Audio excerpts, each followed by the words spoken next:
नमस्कार बंधुरा लोकसभा भोटर हावा जेते ना जेतेई राज्ये आबार 4 आसने विधानसभा भोटर पुनर्निर्वाचन। এই 4 विधायक इस्तीफा दिए लोकसभा भोटर प्रार्थी হয়েছিলেন রায়গঞ্জ, রানাঘাট दक्षिण, বাগদা ও মানিকতলা। এই 4 বিধানসভা আসনে উপনির্বাচন হবে 10 জুলাই এবং ভোট গণনা হবে 13 জুলাই। তো বন্ধুরা, এই 4টি বিধানসভা আসনে তৃণমূল কংগ্রেসের কে প্রার্থী হতে চলেছে চলুন এক নজরে দেখে নেওয়া যাক।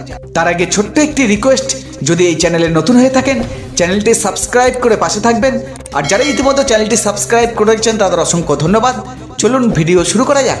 লোকসভা ভোট মিটতেই রাজ্যে ফের নির্বাচন, 4টি বিধানসভা কেন্দ্রে উপনির্বাচন দিনক্ষণ জানিয়ে দিল নির্বাচন কমিশন। এই 4টি কেন্দ্র হলো নদিয়া রানাঘাট দক্ষিণ, উত্তর 24 পরগনার বাগদা, কলকাতার মানিকতলা এবং উত্তর দিনাজপুরের রায়গঞ্জ। আগামী 10 জুলাই এই 4 কেন্দ্রে উপনির্বাচন হবে, ভোট গণনা হবে 13 জুলাই।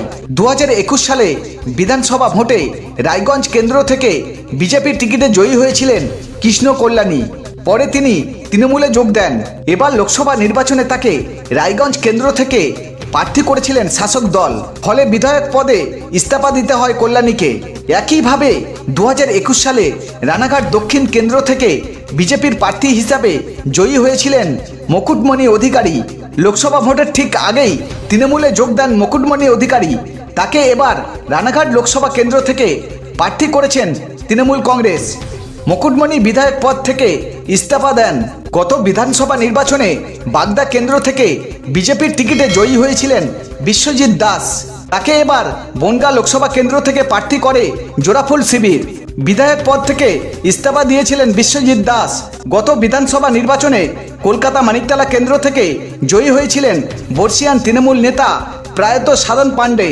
রাজ্যের প্রাক্তন মন্ত্রী সাধন পাণ্ডে 2022 সালে ফেব্রুয়ারি মাসে মারা যান, কিন্তু তারপর থেকে দীর্ঘদিন মানিকতলায় উপনির্বাচন হয়নি, কারণ গত বিধানসভায় এই কেন্দ্রে পরাজিত বিজেপির প্রার্থী কল্যাণ চৌবে কলকাতা হাইকোর্টে ইলেকশন পিটিশন দাখিল করেছিলেন।